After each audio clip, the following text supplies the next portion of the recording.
Hola, buenos días. Vamos a dar inicio con la clase de fisiología renal del día de hoy. En esta sesión vamos a enfocarnos en la parte capsular de la nefrona y vamos a hablar también un poco sobre el proceso de filtración.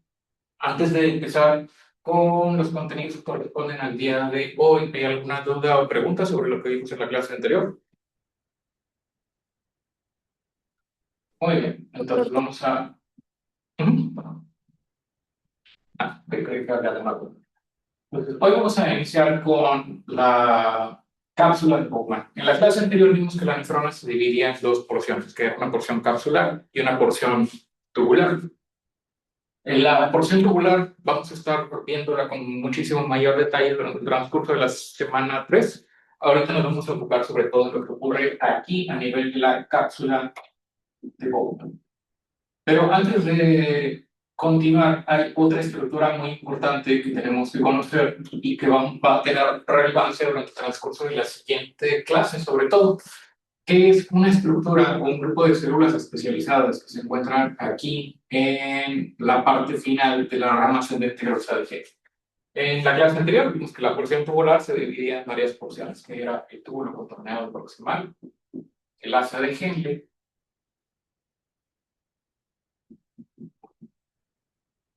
el túbulo contorneado distal y finalmente los túbulos colectores.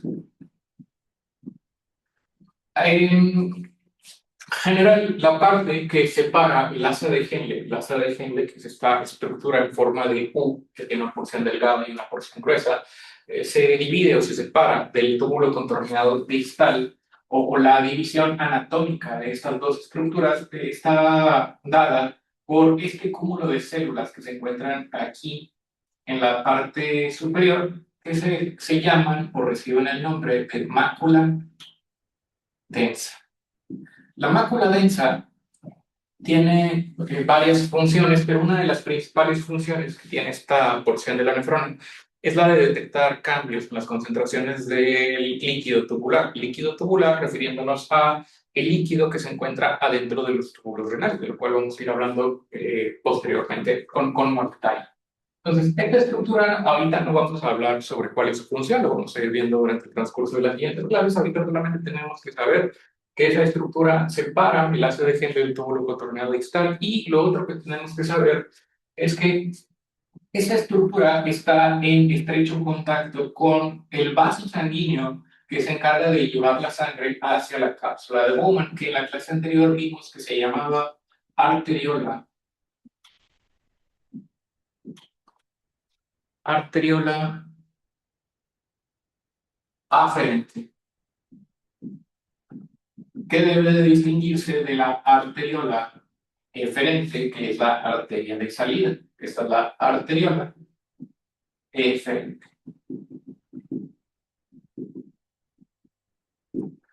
Entonces, lo importante de todo esto es que la arteriola aferente está en muy estrecho contacto con la mácula densa, que es esta porción de los túbulos renales.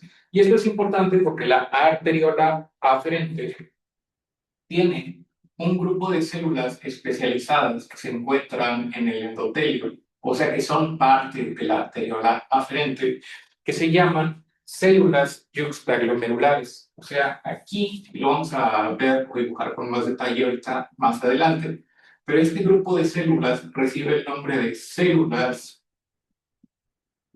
yuxtaglomerulares, o también recibe el nombre de células granulares, dependiendo del libro del autor que estén leyendo, pero es básicamente lo mismo. Recibe el nombre de células granulares porque en su interior, cuando las vemos bajo el microscopio, están llenas de gránulos que tienen en su interior renina, que es la hormona que participa en el sistema renina-angiotensina-aldosterona para regular la presión arterial, pero de eso hablaremos más adelante. Ahorita, solamente como parte de la descripción anatómica o morfológica de la nefrona, es importante recordar estas dos estructuras que van a ser muy relevantes posteriormente, que son la mácula densa y las células yuxtaglomerulares que se encuentran en la arteriola aferente.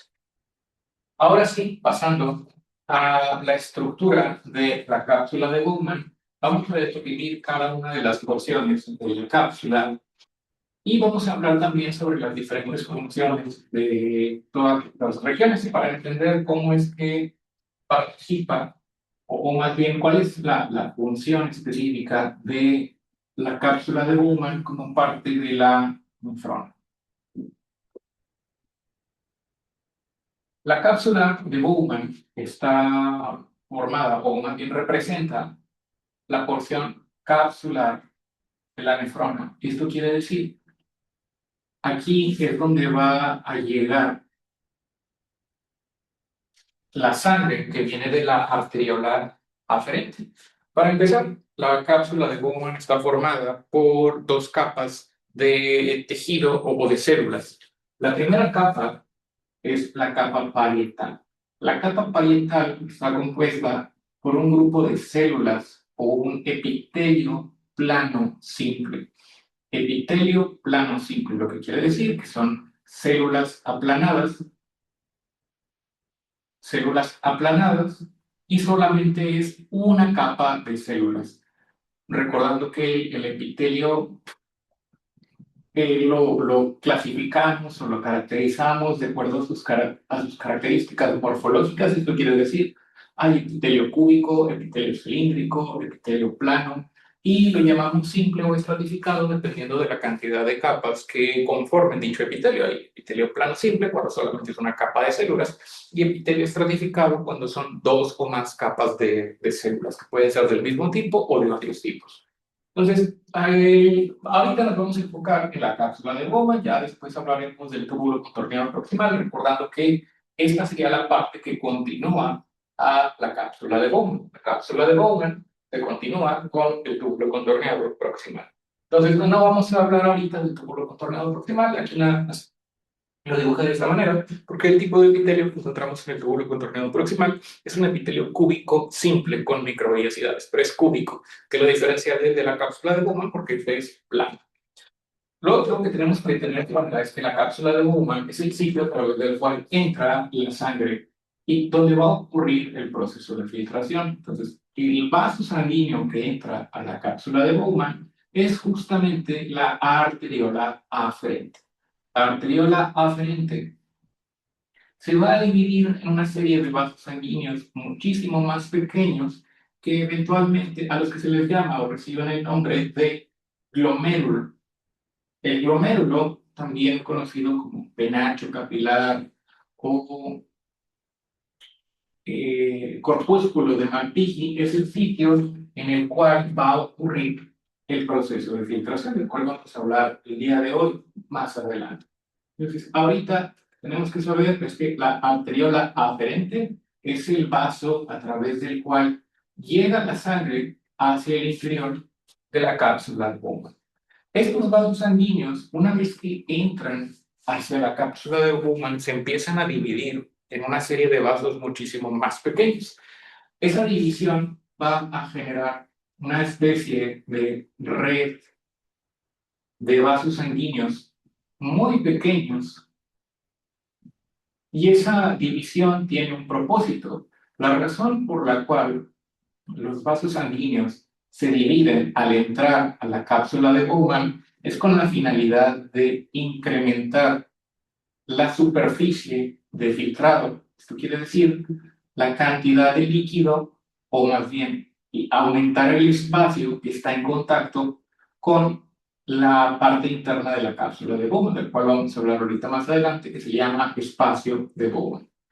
Pero en general, lo que observamos cuando vemos esta estructura de la nefrona bajo el microscopio es que la cápsula de Bowman o la arteriola aferente, cuando entra, se divide en estos vasos más pequeños. Entonces, la sangre, básicamente, cuando llega aquí hacia la cápsula de Bowman, empieza a pasar a través de todos estos diferentes vasos sanguíneos. Y aquí es donde va a ocurrir el proceso de filtración. Entonces se empieza a pasar a través de todos estos vasos sanguíneos y eventualmente toda esa sangre va a volver a regresar, pero no hacia la arteriola aferente, sino que va a regresar o va a salir a través de la arteriola eferente. A través de la arteriola eferente. Entonces, la sangre entra a través de la arteriola aferente y después sale a través de la arteriola eferente. Esta sería la arteriola aferente.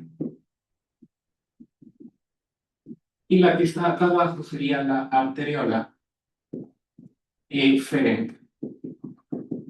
Que no se deben de confundir, es muy importante no confundir estas dos estructuras. Aferente es que llega hacia la cápsula de Bowman y eferente significa que sale de la cápsula de Bowman. Otras estructuras importantes que tenemos que describir aquí son, en primer lugar, el espacio de Bowman. El espacio de Bowman sería este espacio que queda entre la capa parietal y la capa visceral. Básicamente todo este espacio que queda aquí sería el espacio de Bowman. De nuevo, habíamos mencionado que la primera capa o la capa que compone la cápsula de Bowman es la capa parietal y no hemos hablado todavía de la capa visceral, ahorita hablamos de ella. Esta es la capa parietal. Capa parietal es un epitelio plano simple. El espacio de Bowman es lo que queda entre la capa parietal y la capa visceral. La capa visceral es la capa que recubre a los vasos sanguíneos, pero está formado por un tipo de célula particular del cual vamos a hablar ahorita con mayor detalle.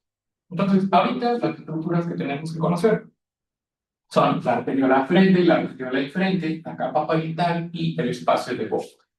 Ahora, en la clase anterior también vimos que la nefrona se encarga de tres procesos básicos, o tiene tres procesos básicos, que son el proceso de filtración, el proceso de reabsorción y el proceso de secreción.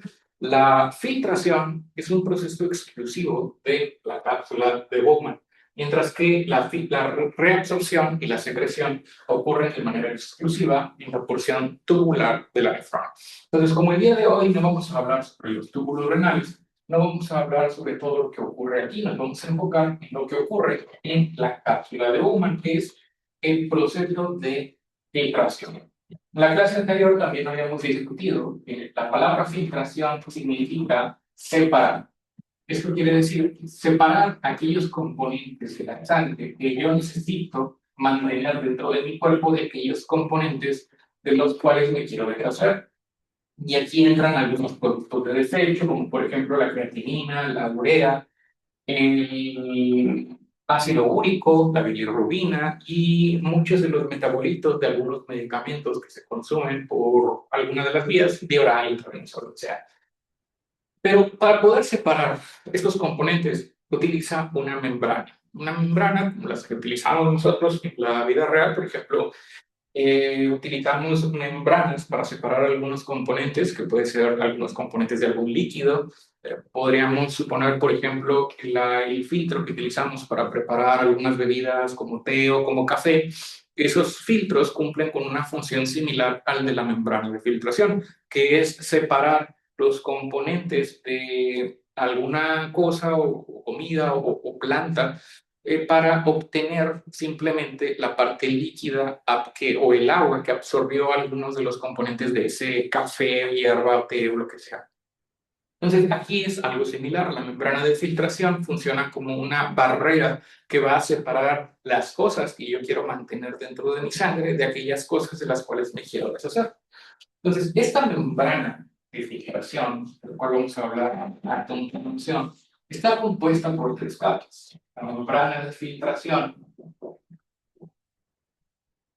está compuesta por tres capas.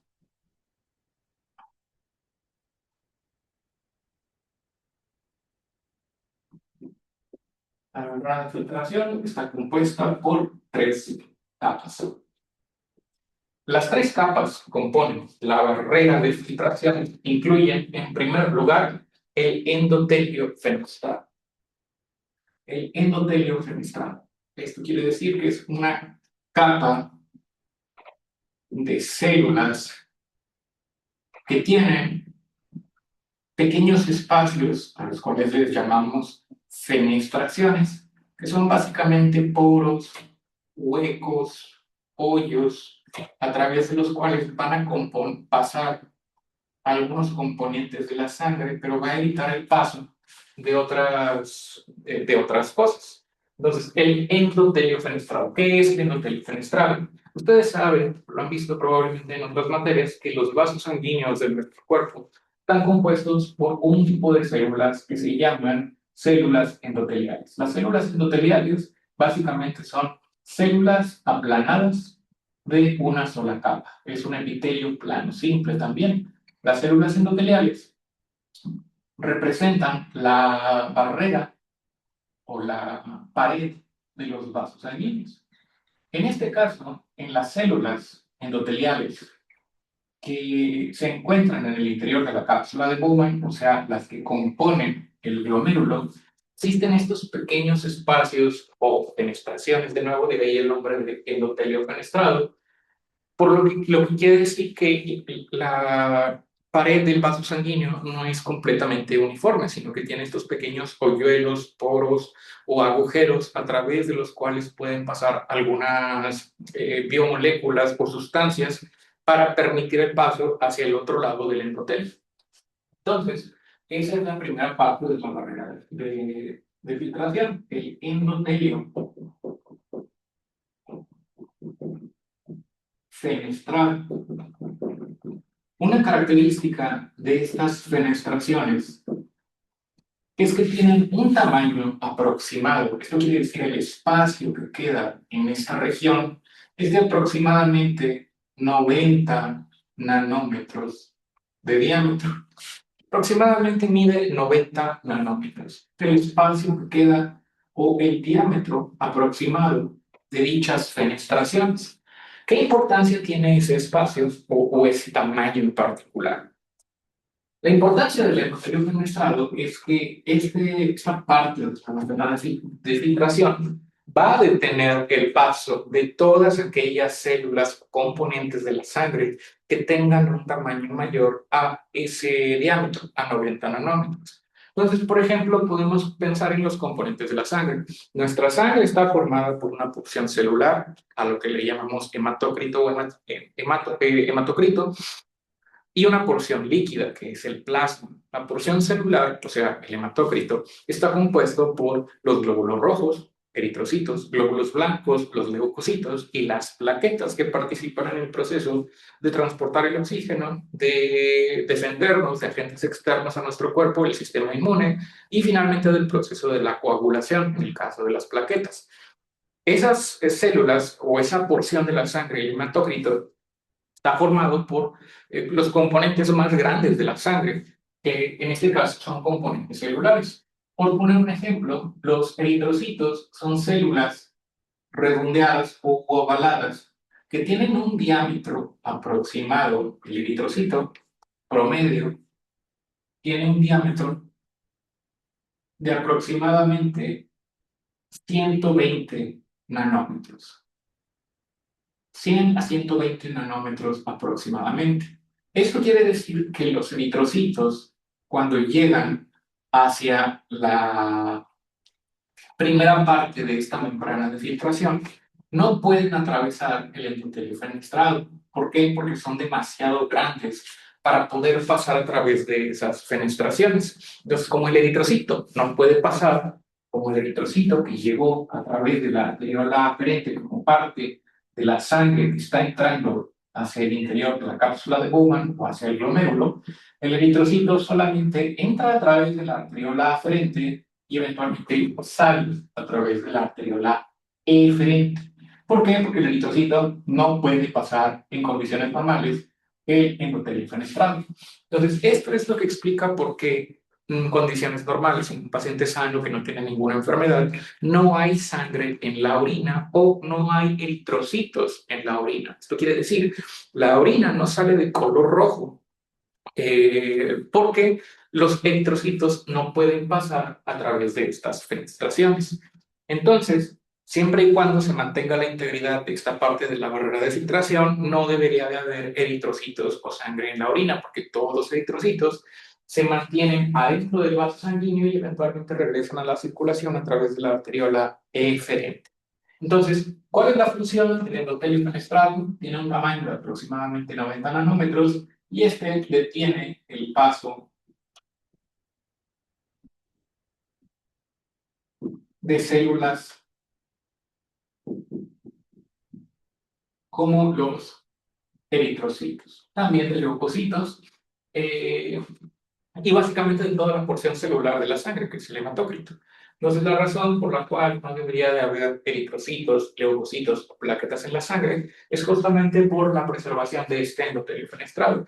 Si una persona llega a presentar una enfermedad que afecte esta porción de la barrera de filtración, o sea, que afecte el endotelio fenestrado, es cuando pueden aparecer eritrocitos en la orina, o sea, cuando puede aparecer sangre. Sin embargo, no es la única causa, hay otras causas que pueden provocar sangre en la orina, pero no vamos a entrar en esos detalles en este momento porque son enfermedades como por ejemplo la litiasis renal o infecciones de vías urinarias que pueden provocar daño del urotelio o de otras partes de la vía urinaria más posteriores o más adelante de esto, pero no es el propósito en este momento de nuestra sesión. Entonces, hasta este momento solamente hemos hablado de la primera parte de tres de la barrera de filtración o de la membrana de filtración, que es el endotelio fenestrado. La segunda parte de la barrera de filtración está compuesta por una capa de glucoproteínas, fibras de colágeno, particularmente fibras de colágeno tipo 4, de proteoglucanos, de paransulfato y otros componentes, casi todos proteicos o derivados de aminoácidos, que van a cubrir casi en su totalidad al endotelio fenestrado. Eso quiere decir que después del endotelio fenestrado yo voy a tener una segunda capa de la barrera de filtración que recibe el nombre de lámina basal o membrana basal. Esta segunda parte de la barrera de filtración, como ya lo mencioné, recibe el nombre de lámina basal o membrana basal. Ese es el endotelio fenestrado, esta sería la membrana.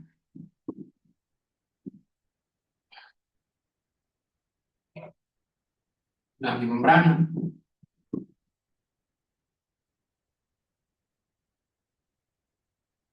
basal. La segunda parte de la barrera de filtración es la membrana basal. La membrana basal está compuesta por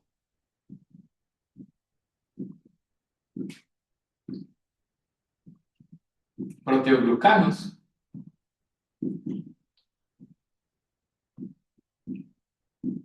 sulfato, glucoproteínas y, muy importante, o probablemente uno de los componentes más importantes de la membrana basal, son las fibras de colágeno tipo 4. Colágeno tipo 4. Ahora, ¿para qué sirve la membrana basal? La membrana basal es importante entender los componentes de la membrana basal, porque eso es lo que le va a dar principalmente su capacidad para detener algunas cosas en el glomérulo o en la cápsula de Bowman. La función principal de la membrana basal es la de detener el paso de proteínas de alto peso molecular. ¿A qué nos referimos con una proteína de alto peso molecular? Ustedes saben que las proteínas son estructuras o biomoléculas que están formadas por aminoácidos, que pueden ser esenciales o no esenciales.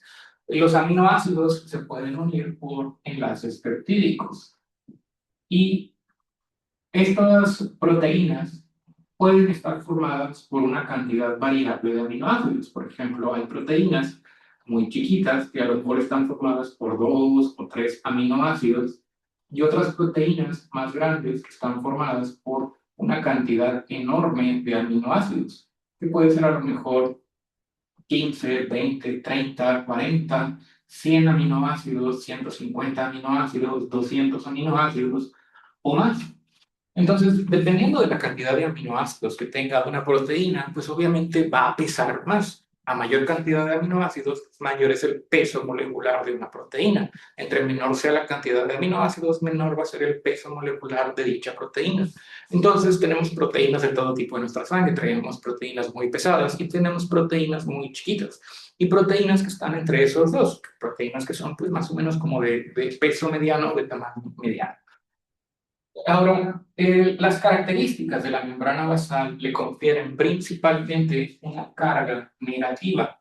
Todas estas estructuras, como el parasulfato, los proteoglucanos, las glucoproteínas y las fibras de colágeno tipo 4, le confieren una carga electronegativa a esta parte de la barrera de filtración, o sea, a la membrana basal. La importancia de conocer que esta parte tiene una carga negativa es justamente porque va a repeler principalmente a biomoléculas o componentes de la sangre que también tengan carga negativa. Entonces, en nuestra sangre hay muchos componentes que tienen carga negativa, desde iones hasta moléculas más grandes. Por ejemplo, el cloro, que es un ion, tiene una carga negativa. Sin embargo, el cloro, al ser un ion, es extremadamente chiquito o es muy pequeño. Y la carga negativa que tiene, pues no es similar o es mínima en comparación con la carga de otras moléculas o de moléculas más grandes, como por ejemplo las proteínas. Entonces, hay algunos componentes de la sangre que aunque tienen carga negativa, su potencial o su electronegatividad es mínima y aún así pueden pasar a través de esta barrera de filtración. Pero el problema ocurre para aquellas biomoléculas como las proteínas, sobre todo las proteínas muy grandes, que tienen una carga negativa. Las proteínas en general tienen carga predominantemente negativa. Entonces, las proteínas normalmente se encuentran en el plasma o en la sangre y tienen muchas funciones, como por ejemplo el transporte hormonal o el transporte de algunos otros iones en la sangre. Y las proteínas, hay algunas proteínas o la mayor parte de las proteínas miden o tienen un diámetro menor a 90 nanómetros, lo que quiere decir que la proteína sí es capaz de atravesar el endotelio fenestrado. O sea, la proteína sí puede pasar por aquí, porque es más chiquita que el eritrocito. El problema es que las proteínas grandes, sobre todo, como tienen carga negativa, se encuentran a un ambiente fuertemente negativo en la membrana basal, lo que hace que las cargas similares se repelan entre sí. Cargas similares se repelen y cargas opuestas se atraen. Por lo tanto, las proteínas que tienen carga negativa tienden a ser repelidas por la membrana basal. Entonces, esto explica por qué la membrana basal es la principal encargada o responsable de detener el paso de proteínas de alto peso molecular, porque como las proteínas tienen carga negativa, al encontrarse con la carga negativa de la membrana o de la lámina basal, no pueden atravesarla. Y por lo tanto, la mayor parte de las proteínas en nuestra sangre van a continuar, al igual que los eritrocitos, su camino a través de la arteriola eferente. Esto nos explica o nos dice por qué en condiciones normales tampoco hay proteínas en la orina. Si hacemos un examen general de orina a un adulto sano que no tiene diabetes, que no tiene hipertensión o que no tiene alguna otra enfermedad del riñón, vamos a encontrar que no va a haber proteínas en la muestra de orina. Finalmente, la última parte de la barrera de filtración está formada por el epitelio visceral, que es la parte interna de la cápsula de Bowman. El epitelio visceral está compuesto por un tipo particular de célula al cual le llamamos podocito. Los podocitos son células especializadas que tienen un cuerpo celular, que es el cuerpo del podocito, y al mismo tiempo tienen estas estructuras que son como piecitos que son parte del podocito. A esos pies o como extensiones del podocito les llamamos pedicelos. Los pedicelos cubren casi en su totalidad la membrana basal o la lámina basal. Y así como existe este podocito que tiene todos estos pedicelos, existen varios podocitos o muchos podocitos más bien, que están recubriendo prácticamente toda la extensión de la lámina basal. Por lo tanto, estos podocitos o pedicelos, o los pedicelos de los podocitos básicamente, son los que forman la tercera parte de la barrera de filtración.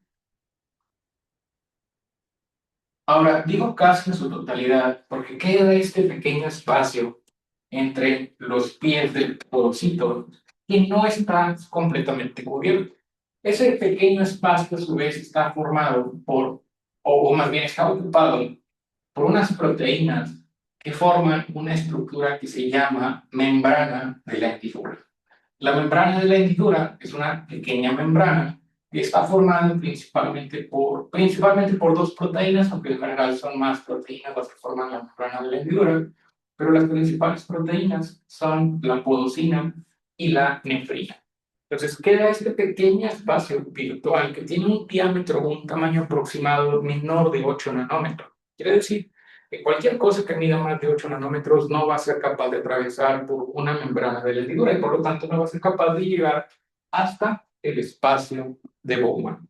Entonces, esa última parte, los podocitos, representa la última porción de la membrana de filtración. Entonces ya conocemos ahora sí las tres partes de la barrera de filtración: el endotelio fenestral, la membrana basal y los podocitos. ¿Cuál es la función de los podocitos? Detener principalmente también el paso de proteínas, pero en este caso detiene el paso de proteínas más pequeñas, detener el paso de proteínas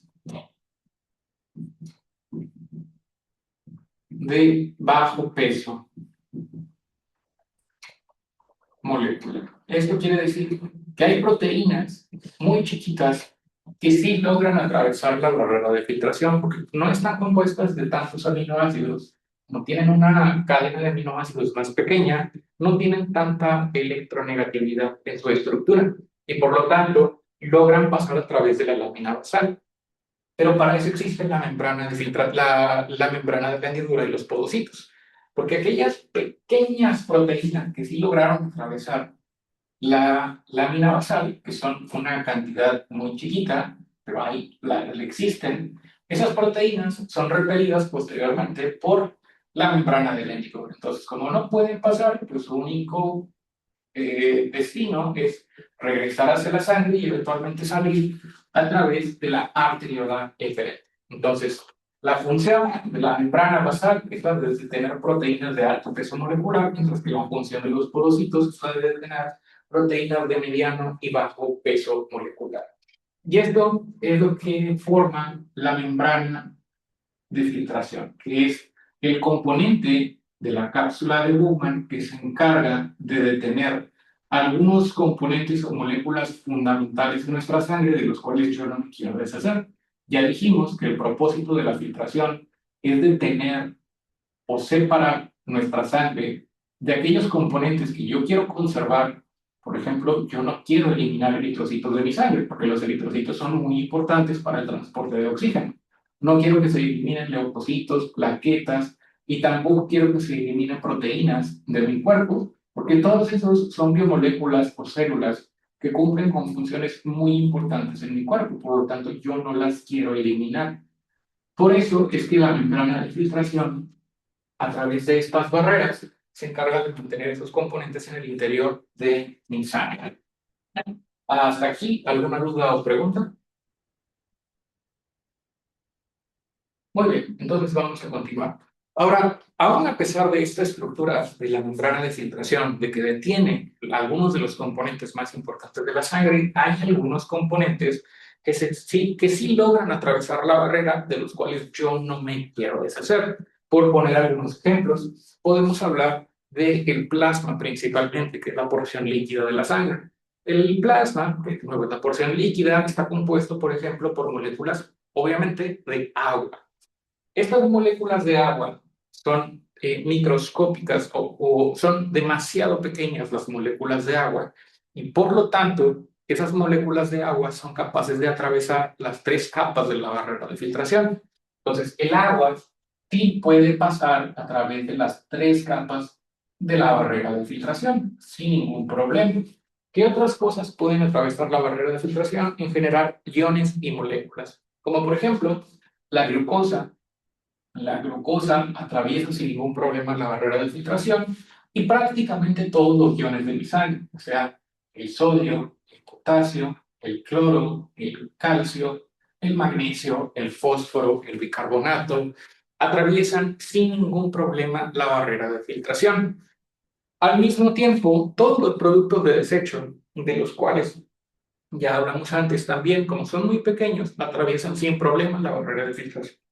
La creatinina, la urea, el ácido úrico, la bilirrubina, todo eso atraviesa la barrera de filtración sin ningún problema y llega hasta el espacio de Bowman. Entonces aquí está la creatinina, la urea, el ácido úrico, la bilirrubina, todo eso puede atravesar esta barrera sin ningún problema. Ahora, ya separé algunas cosas que sí quería conservar en mi sangre, pero todavía hay algunas cosas de las cuales yo no me quiero deshacer. Y de eso no es capaz de detenerlo la barrera de filtración. Entonces, hay algunas cosas que pasaron que necesito recuperar y hay algunas cosas que pasaron que ya no requiero y que necesito que se eliminen a través de la orina. Para eso es que están las otras 2 porciones de la nefrona, que son, perdón, la otra porción de la nefrona, que es la porción tubular. En la porción tubular de la nefrona es donde yo voy a recuperar aquellas cosas que atravesaron la barrera de filtración pero que yo no me quiero deshacer de mi cuerpo, como por ejemplo el agua, los electrolitos, la glucosa, que son componentes fundamentales para el funcionamiento normal de las membranas celulares, como por ejemplo el sodio, que es necesario para que se genere el potencial de acción, o el potasio, o el cloro, o el calcio, que cumplen muchas funciones en el interior de mi cuerpo, o todavía más importante, la glucosa, que es mi principal fuente de energía, que la utilizo para la generación de ATP.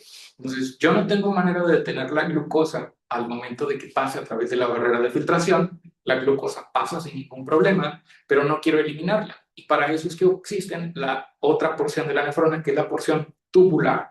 En la porción tubular es donde va a ocurrir el proceso de reabsorción, que es el proceso a través del cual estas cosas que pasaron a través de la barrera de filtración y que llegaron a la porción tubular de la nefrona van a pasar de regreso hacia la sangre. Por eso se llama reabsorción. No es absorción porque la absorción teóricamente ocurrió de manera inicial cuando yo las consumí, o sea, en los alimentos el alimento llegó a mi tracto digestivo y ahí es donde ocurre la absorción. Aquí es reabsorción porque lo estoy absorbiendo nuevamente. Ya lo había absorbido cuando estaba en el intestino y aquí lo estoy reabsorbiendo porque no quiero eliminarlo a través de la orina. Entonces, eso es lo que va a pasar y lo que no va a pasar a través de la membrana de filtración. Y ya hablamos sobre los principales componentes de toda la cápsula de Bowman. Capa parietal, que está formada por el epitelio plano simple. ¿Y por qué está formada la capa visceral? Por los podocitos. Los podocitos son los que forman la capa visceral, que es la capa interna de la cápsula de Bowman, que son los podocitos. ¿Cuáles son las estructuras entonces más importantes de la cápsula de Bowman? Capa parietal, capa visceral, el espacio de Bowman es el espacio entre estas 2 capas. El espacio que queda entre entre capa parietal y la capa visceral, que son los podocitos, es el espacio de Bowman. Ya vimos que cuando entra la arteriola de frente se divide en vasos sanguíneos muchísimo más pequeños que eventualmente se vuelven a unir o confluir para formar la arteriola eferente.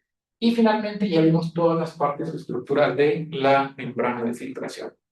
Para terminar con los componentes de la cápsula de Bowman, nos falta mencionar nada más 2 cosas. Primero, en la arteriola frente ya vimos que aquí está un grupo de células especializadas que están en estrecho contacto con la mácula densa. A estas células les llamamos células yuxtaglomerulares. Células yuxtaglomerulares o también conocidas como células granulares. yuxtaglomerular, porque son células que están adyacentes o al lado de el glomérulo siendo el penacho de capilares que está adentro de la cápsula de Bowman. Y también reciben el nombre de células granulares, son básicamente sinónimos. Y el otro tipo de células que también tenemos que conocer y de las cuales vamos a hablar más adelante son un grupo de células que se llaman células mesangiales. Las células mesangiales se encuentran aquí entre los capilares adentro de la cápsula de Bowman. Esas células mesangiales cumplen con varias funciones, como por ejemplo retirar los desechos de las células que se están reemplazando en el interior de la cápsula de Bowman, pero todavía más importante, las células mesangiales cumplen con una función de regulación de la tasa de filtrado glomerular, de lo cual vamos a hablar más adelante. Al contraerse o relajarse pueden incrementar o disminuir la tasa de filtrado y eso provocar que haya un mayor flujo hacia el espacio de Bowman o un menor flujo hacia el espacio de Bowman. Pero de nuevo, más adelante vamos a hablar sobre esa función de las células mesangiales. Ahorita lo importante es conocer su existencia o reconocer su existencia para posteriormente ver cuál es su función más específica en el interior de la cápsula de Bowman. Ahora que ya conocemos los diferentes componentes de la membrana de filtración, vamos a pasar al otro proceso que también es fundamental o determinante para saber qué es lo que va a permitir el paso de agua y sólidos hacia el espacio de Bowman.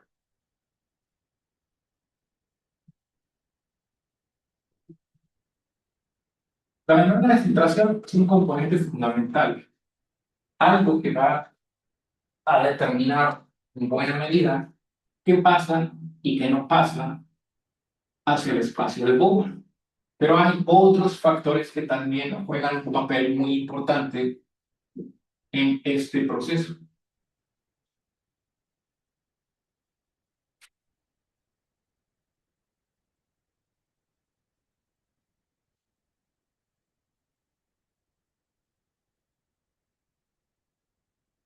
Y vamos a hablar de estas fuerzas a continuación.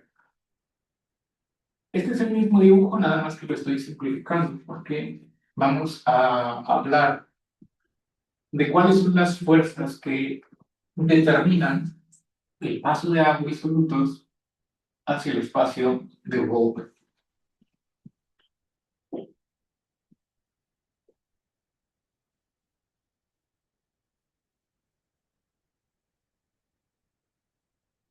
Obviamente aquí hay que considerar que la arteriola frente se divide en vasos sanguíneos más pequeños, pero con fines educativos estamos omitiendo esa división y nos vamos a enfocar en lo que ocurre en el interior de los glomérulos para entender qué es lo que va a determinar el paso de agua y solutos hacia el espacio de Bowman.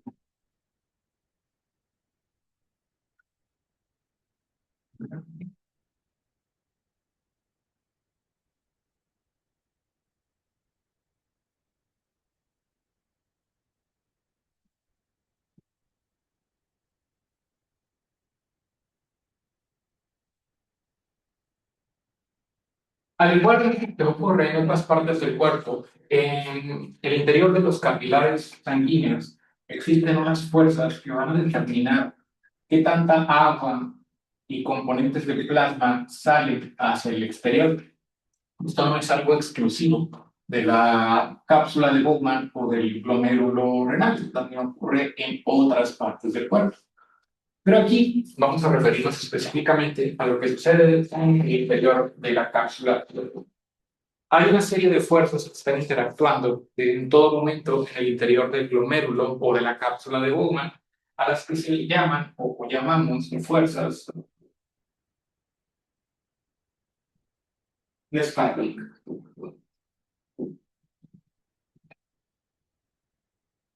Las fuerzas de Starling son dos principalmente. La primera de ellas es la presión hidrostática. La presión hidrostática y la segunda de ellas es la presión oncótica.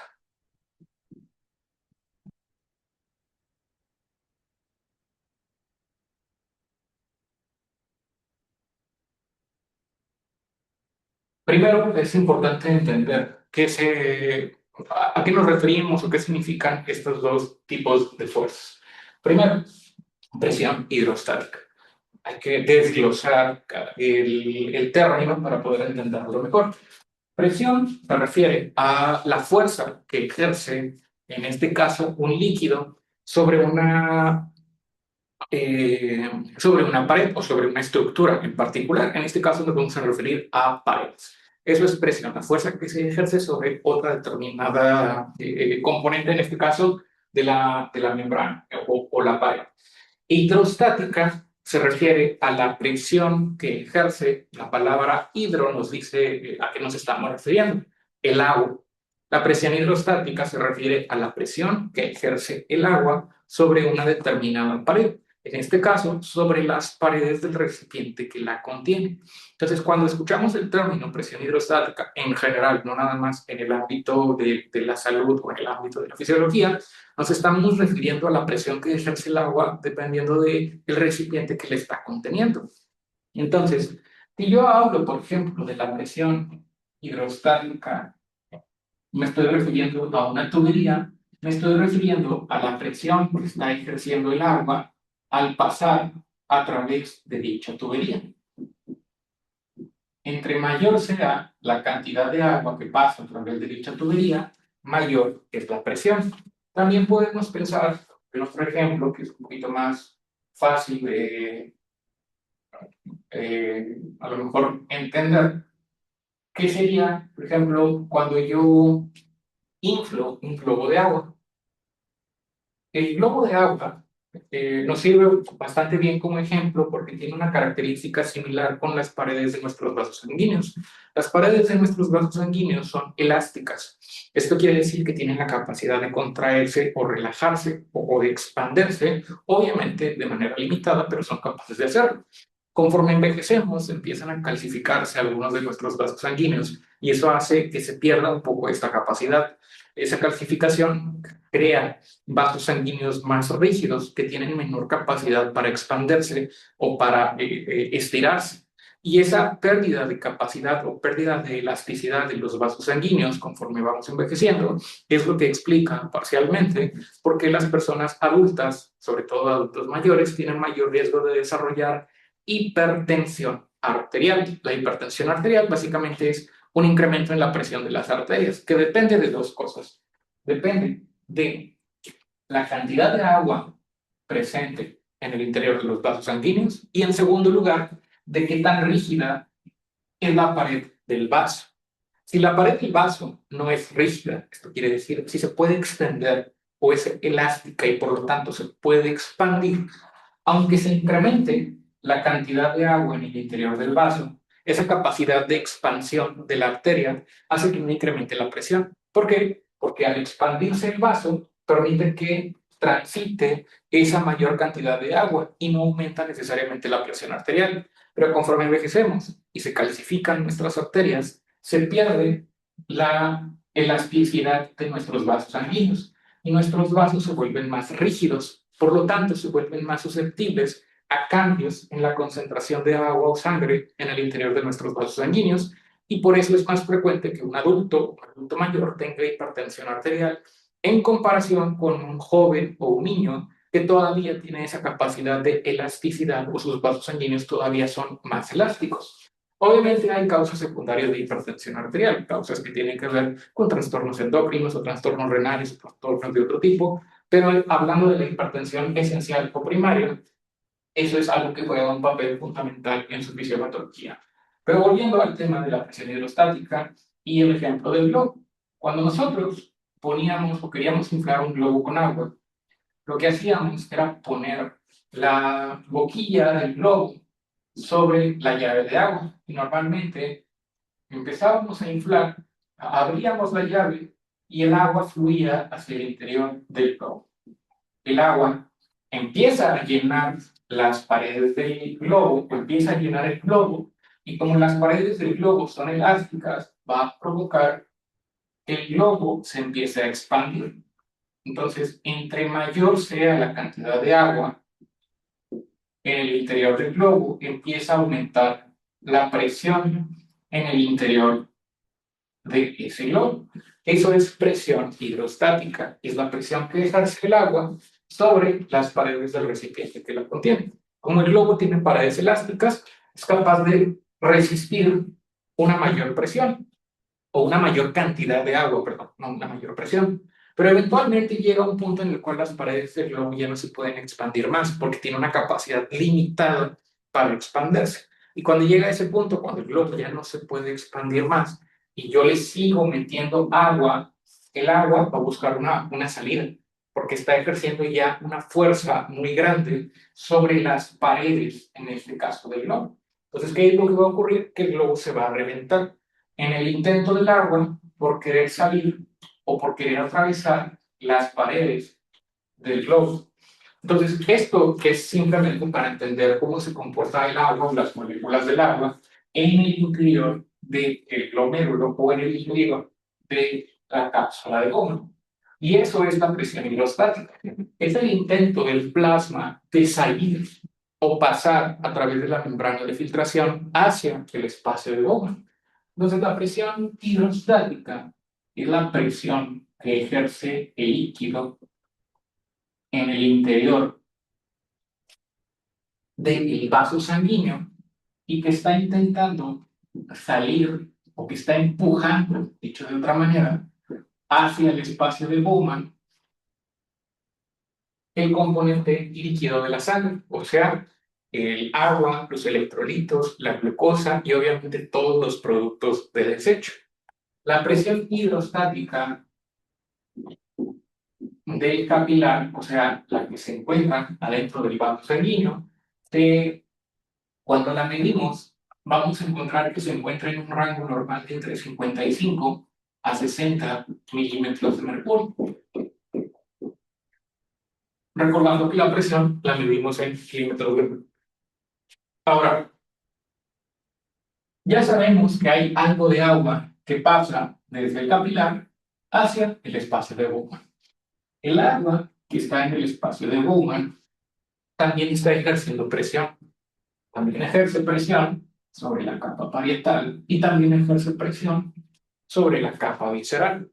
Por lo tanto, así como hay presión hidrostática en el interior del capilar, también vamos a tener presión hidrostática en el espacio de Bowman. Entonces vamos a tener dos tipos de presiones hidrostáticas. Presión hidrostática adentro del capilar y vamos a tener otra presión hidrostática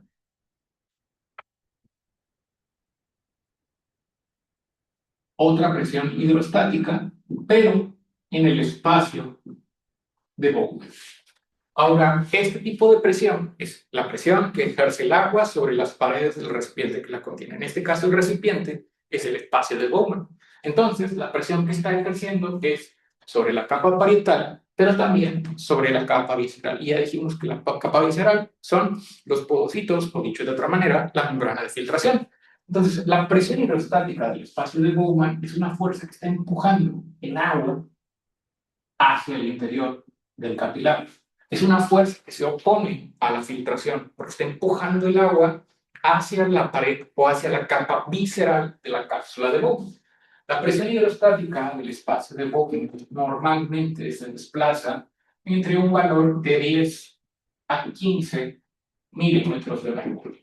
Obviamente es muchísimo menor. ¿Por qué? Porque la cantidad de agua que hay en el espacio de Bowman es muchísimo menor en comparación a la cantidad de agua que hay en el interior del vaso sanguíneo. Teniendo en cuenta también que el agua no se va a quedar eternamente en el espacio de Bowman. El agua o el líquido va a continuar su camino hacia el líquido tubular. Por lo tanto, la presión hidrostática en el espacio de Bowman es muchísimo menor en comparación con la presión hidrostática del capilar. Después tenemos otro tipo de presión, que es la presión oncótica. Y al igual con la presión hidrostática, vamos a tener dos tipos de presiones oncóticas. Una presión oncótica capilar y vamos a tener también una presión oncótica del espacio de U. Ahora, ¿qué es la presión oncótica? Para entender la presión oncótica podemos recurrir a un componente relativamente similar a la presión oncótica, que es la presión osmótica, que no son lo mismo. Pero la presión osmótica nos va a ayudar a entender qué es la presión oncótica. La presión osmótica es la presión ejercida por los solutos, como por ejemplo el sodio o la glucosa. Esta presión osmótica se refiere a la fuerza de los solutos que tienen para atraer agua en una determinada, o mover o desplazar el agua en una determinada dirección. Para esto recordamos el concepto de la ósmosis. La ósmosis es el movimiento del agua a través de una membrana semipermeable. ¿Qué es una membrana semipermeable? Una membrana que permite el paso de moléculas de agua, pero que no permite el paso de solutos. O sea, no permite el paso del sodio, del cloro, del potasio o de otros iones. Esa membrana semipermeable separa, en este caso, estos dos lados de un mismo recipiente. Entonces, si yo tengo, en este ejemplo, un recipiente que está separado por esta membrana semipermeable y lo tengo parcialmente lleno de agua. Aquí está parcialmente lleno de agua y solamente son moléculas de agua. El agua pues se va a quedar al mismo nivel a ambos lados de la membrana. Pero si yo agrego soluto solamente a uno de los dos lados, por ejemplo, yo le agrego cloruro de sodio o sal a uno de los dos lados de este recipiente, si yo le agrego sal o cloruro de sodio, esto va a producir un incremento en la osmolaridad, un incremento en la fuerza osmótica o en la capacidad osmótica. El agua siempre se va a mover en dirección a los solutos. Esto quiere decir que las moléculas de agua se mueven hacia donde hay una mayor concentración de solutos. Eso es la ósmosis. La ósmosis es el desplazamiento de agua de donde hay una menor concentración de solutos hacia donde hay una mayor concentración de solutos. Por lo tanto, en este ejemplo, lo que sucedería es que las moléculas de agua de este lado, el agua que se encuentra aquí, se desplazaría a través de la membrana semipermeable hacia donde yo agregué la sal. Y eso va a provocar que la cantidad de agua que hay de este lado se incremente, mientras que la cantidad de agua del otro lado va a reducirse por el desplazamiento de las moléculas de agua a través de esta membrana semipermeable. Entonces, eso es la presión osmótica, es cuando cambia la concentración de solutos a un lado de la membrana, eso provoca desplazamiento de agua, y eso es presión osmótica.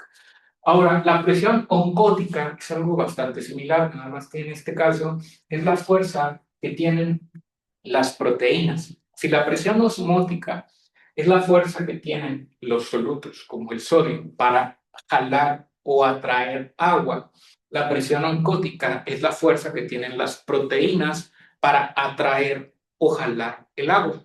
Entonces, la presión oncótica, vamos a tener también dos tipos. Vamos a tener una presión oncótica del capilar y vamos a tener también una presión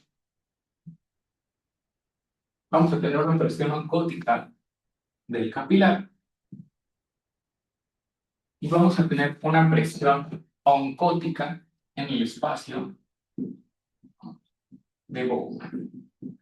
Entonces, yo sé que en mi sangre hay proteínas. Yo sé que en el vaso sanguíneo va a haber proteínas y ya vimos que la presión oncótica es la capacidad que tienen las proteínas para atraer o para jalar el agua. Dicho de otra manera, para mantener el agua en el compartimento en el cual se encuentran dichas proteínas. Por lo tanto, la presión oncótica dicta que a mayor cantidad de proteínas en un compartimento va a ser mayor la capacidad para retener o jalar el agua hacia ese compartimento. Por lo tanto, podemos decir que la presión oncótica capilar es una fuerza que también está en contra del filtrado, porque jala el agua hacia el interior del vaso sanguíneo, o dicho de otra manera, previene que el agua salga hacia el espacio de Bowman. Entonces, la presión oncótica capilar mantiene el agua adentro del vaso sanguíneo. Presión oncótica capilar normalmente se mueve o se desplaza en un rango de entre 20 a 25, perdón, de 20 a 25, no, esto es de 25 a 30 milímetros de mercurio. Ese es el valor normal. Y luego está la presión oncótica capilar. Ya vimos el mismo día de hoy que la membrana de filtración detiene el paso de la mayor parte de las proteínas. La membrana de filtración evita que las proteínas pasen de aquí a acá. La mayor parte de las proteínas son detenidas a través de la lámina basal y por los póxidos. Existe una muy pequeña cantidad de proteínas que en forma normal pueden atravesar esta barrera de filtración, pero normalmente se absorben en el tubo contenido proximal, como lo vamos a ver en siguientes clases. Pero es una cantidad mínima, son proteínas muy pequeñas que prácticamente son insignificantes. Por lo tanto, si la gran mayoría de las proteínas no pueden salir del capilar, quiere decir que en el espacio de Bowman no hay proteínas. Y si en el espacio de Bowman no hay proteínas, pues tampoco hay presión oncótica capilar. Por lo tanto, la presión oncótica capilar en condiciones normales va a ser de 0 milímetros de mercurio. Pero si por alguna razón algo elevara la presión oncótica capilar, pues yo sabría que es una presión que está a favor del filtrado, porque la presión oncótica capilar jalaría el agua hacia el interior del espacio de Bowman. Entonces, para fines prácticos, tengo dos fuerzas que están en contra del filtrado, que son la presión hidrostática del espacio de Bowman y la presión oncótica capilar, y la presión hidrostática capilar está a favor del filtrado. Esto quiere decir que empuja el agua y los solutos hacia el espacio de Bowman. La interacción entre todas estas fuerzas se puede resumir a una ecuación, o una fórmula más bien, que es la fórmula de la presión de filtración neta. La fórmula de la presión de filtración neta es un coeficiente de filtración del cual vamos a hablar ahorita un poco. Y todo esto, presión hidrostática capilar menos presión hidrostática del espacio de Bowman, todo esto menos presión oncótica del capilar menos la presión oncótica del espacio de Bowman. La presión de filtración neta se mueve en un rango normal de entre 10 a 15 milímetros de mercurio. Entonces, primero vamos a hablar brevemente de este valor, que es el coeficiente de filtración. El coeficiente de filtración incluye otros factores que también van a alterar el proceso de filtración, como por ejemplo la temperatura, en este caso la temperatura corporal, la presión atmosférica y también la superficie de filtrado. Esto quiere decir la superficie que tiene el capilar en contacto con el espacio de Bowman. Obviamente, a mayor superficie, mayor filtración, menor superficie, menor filtración. Pero como esas cosas son a veces difíciles de determinar y pueden complicar un poco nuestros cálculos, porque tendríamos que incluir el valor de la presión atmosférica dependiendo de la altitud a la cual nos encontremos, la temperatura corporal específica del paciente, pues normalmente lo obviamos. Entonces, solamente tenemos que saber que existe, perdón, el coeficiente de filtración, pero para fines de estos ejercicios lo vamos a obviar. No vamos a tener en consideración esos factores que también pueden alterar el filtrado y nos vamos a enfocar en el resto de la fórmula. Entonces, si yo reemplazo los valores normales, que ya los mencioné acá arriba, que son 60 de presión hidrostática capilar, menos el valor normal de la presión hidrostática del espacio de Bowman, menos 15, y todo esto menos la presión oncótica capilar, que normalmente es de 30, menos la presión oncótica del espacio de Bowman, y ya dijimos que es 0. Esto me va a dar un valor de 45 menos 30, y todo esto es igual a 15 milímetros de mercurio, que está dentro del rango esperado de presión de filtración. Ahora, este número es un número positivo, y es un número positivo porque de todas estas fuerzas la que predomina es la presión hidrostática capilar, lo que quiere decir que la presión de filtración neta es una fuerza positiva, o sea, pasa de aquí hacia el espacio de Bowman. Esa es mi presión de filtración neta. Es el resultado de la interacción de estas 4 fuerzas, o 3 fuerzas para ser más precisos, que son la presión hidrostática capilar, la presión hidrostática del espacio de Bowman y la presión oncótica del capilar. El resultado de la interacción de esas 3 fuerzas es la presión de filtración neta. Y la presión de filtración neta normal es de 10 a 20 milímetros de mercurio. Ahora, hay muchas cosas que pueden alterar esta presión de filtración y vamos a hablar de algunas de ellas. Para empezar, vamos a hablar un poco más sobre la presión hidrostática capilar y de dónde salen esos valores específicamente. La presión hidrostática capilar, ya dijimos que es la presión que ejerce el agua directamente sobre las paredes del vaso sanguíneo. Lo que quiere decir que esta presión no es exclusiva del glomérulo. Esa misma presión es la presión que se ejerce en otras partes del cuerpo. En general se acepta que la presión hidrostática capilar es aproximadamente 2/3 partes de la presión arterial media. La presión arterial media siendo la relación que existe entre la presión sistólica y la presión diastólica.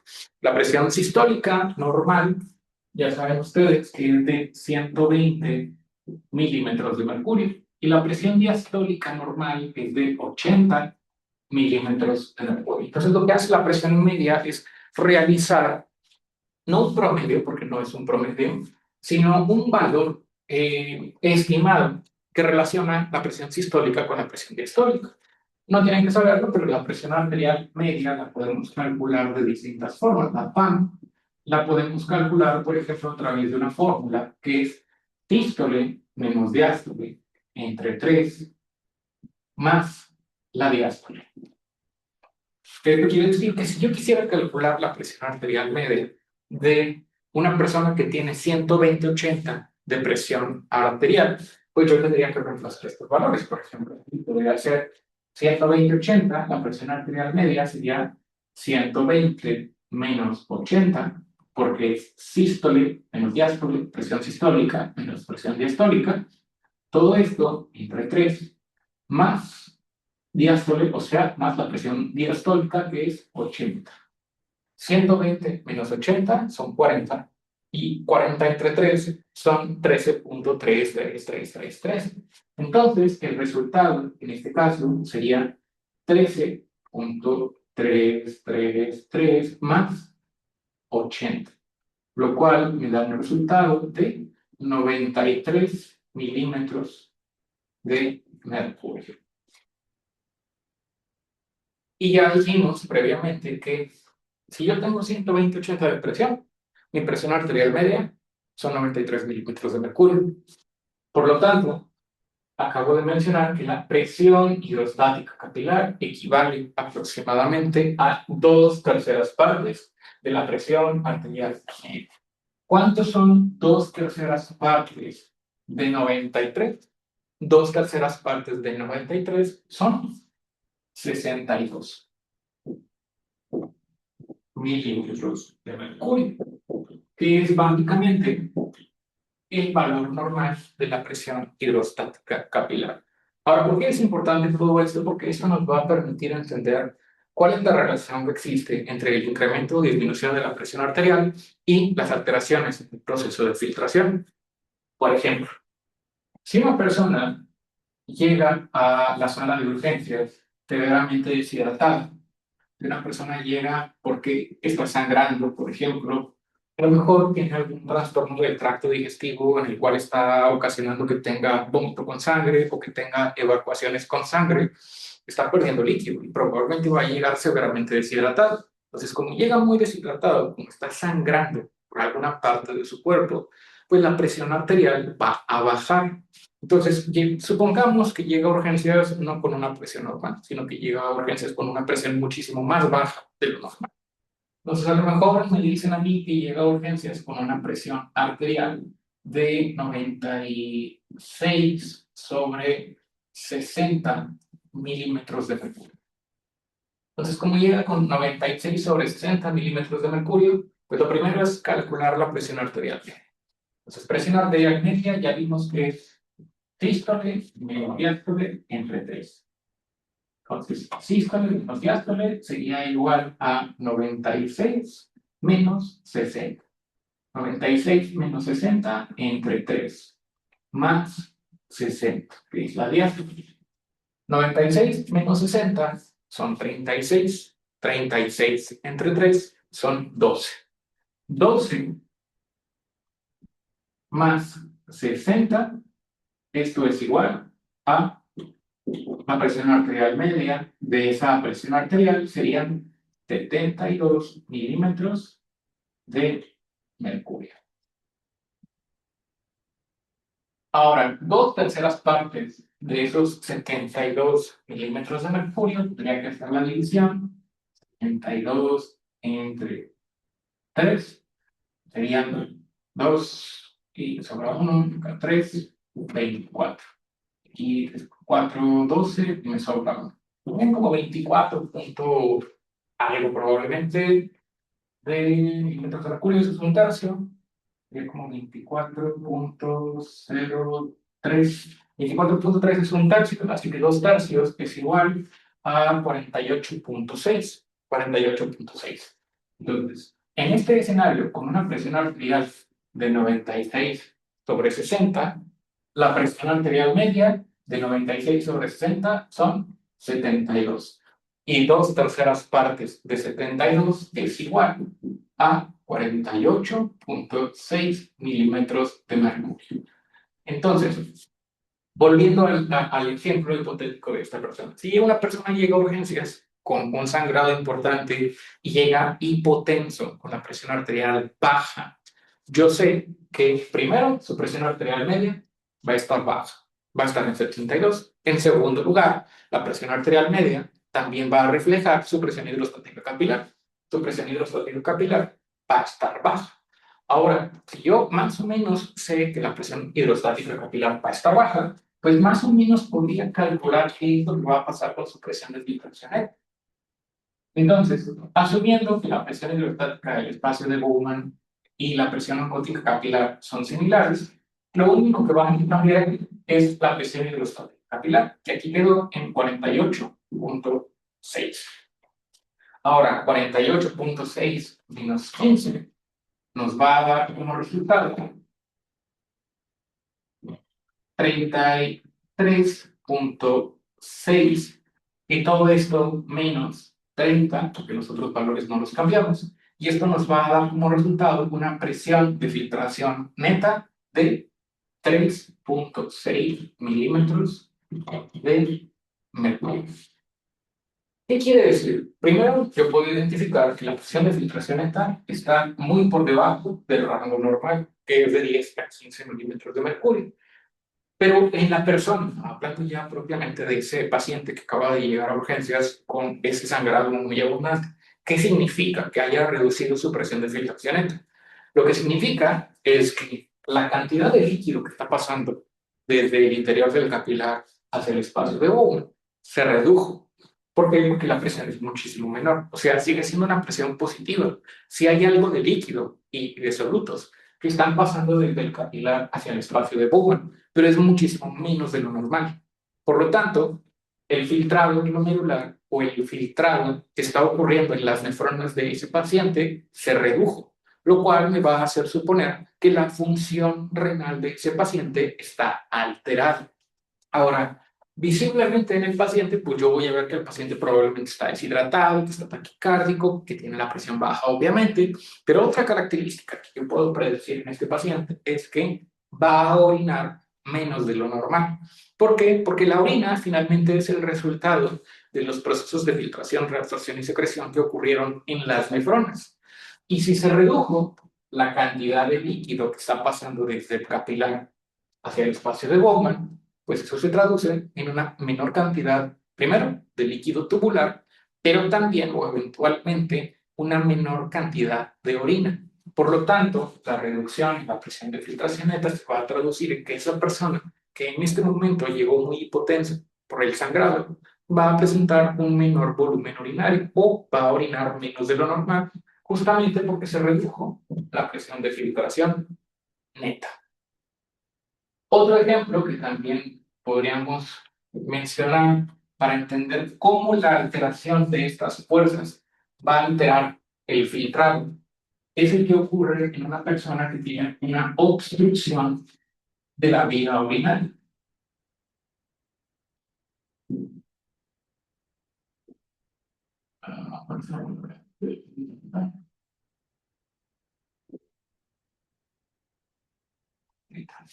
La vía urinaria, lo vimos brevemente en la primera clase, está formada obviamente por los riñones, pero también otras partes de las siguientes partes de la vía urinaria incluyen la pelvis renal.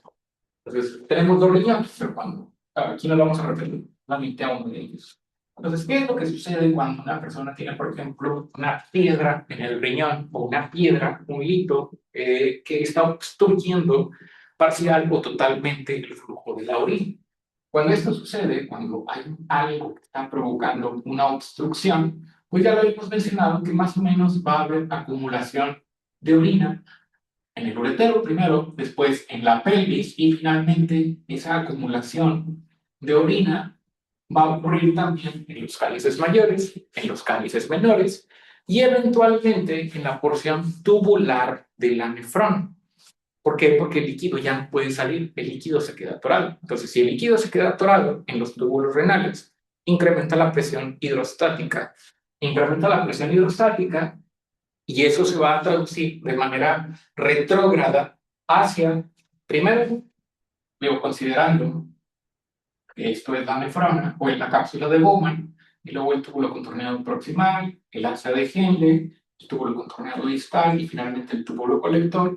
Y si acá está la papila renal y aquí está el cáliz menor, si se incrementa la presión en el cáliz menor, eso va a ocasionar que de manera retrógrada aumente también la presión en el túbulo colector y que aumente la presión en el túbulo contorneado distal y que aumente la presión en el asa de Henle y finalmente que aumente la presión en el túbulo contorneado proximal y finalmente qué estructura está adyacente al túbulo contorneado proximal, el espacio de Boston. Por lo tanto, ¿cuál de las fuerzas o cuál de las presiones se va a ver alterada?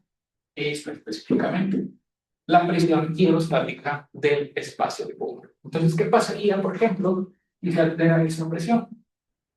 Si se altera la presión hidrostática del espacio de Bowman, considerando que las otras fuerzas están intactas.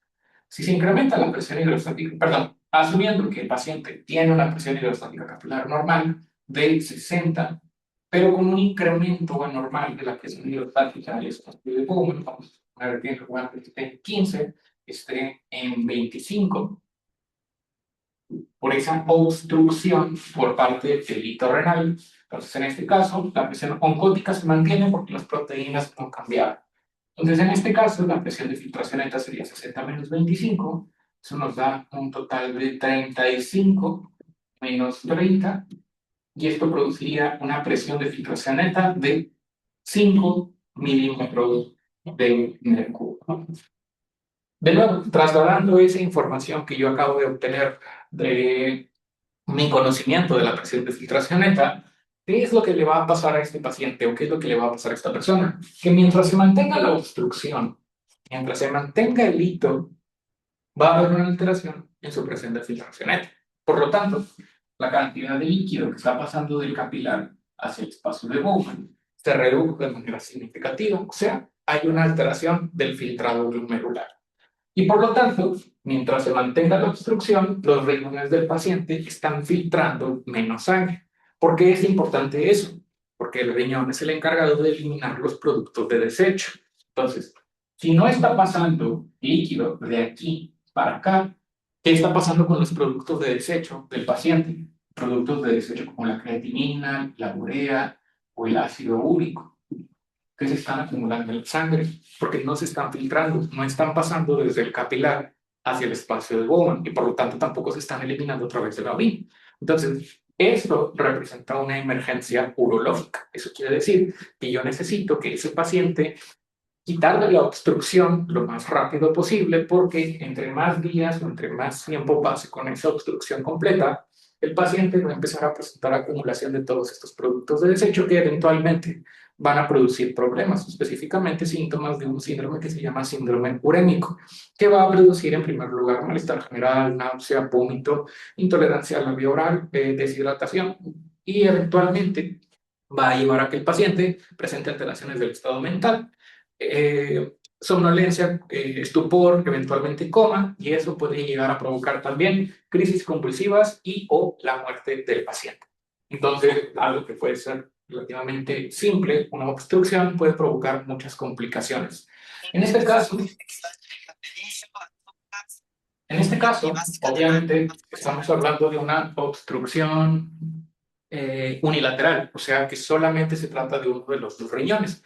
Entonces, mientras el otro riñón se mantenga sin obstrucción, pues en teoría el paciente puede aguantar varios días sin presentar estas complicaciones graves. Lo grave sería cuando se trata de una obstrucción bilateral, que eso podría producirse, perdón, por dos litos que se están atorados al mismo tiempo o una obstrucción más adelante de la vía urinaria.